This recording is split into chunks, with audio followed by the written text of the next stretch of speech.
ang ating bansa, kasama na rin ang bansa ng Espanya, ang gobyerno ng Barcelona, Catalonia, para sa pagkakaan ng kakayaan.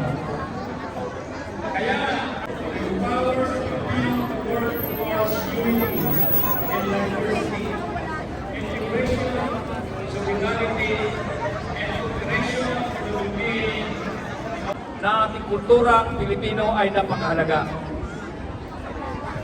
Atin ang itabi ang mga hituan at ang kailangan natin upang magawa natin maayos ang ating layunin at magtagumpay.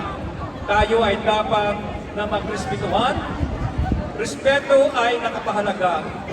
Ano man ang posisyon mo, mataas man o mababa, tayo ay Pilipino. Palagi natin sinasabi ang unity ay mahalaga. Pero paano tayo magkakaisa kung walang pagpapatawad?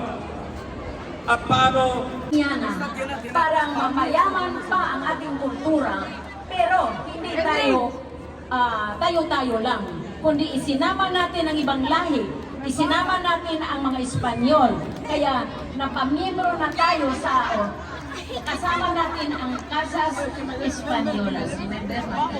Ang Casas Españolas dito sa Barcelona.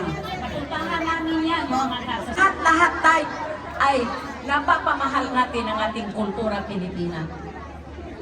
Kaya mga kapatid, nagpapasalamat ako noong way back 2015, ipinasa ng Sentro Filipino sa Federation.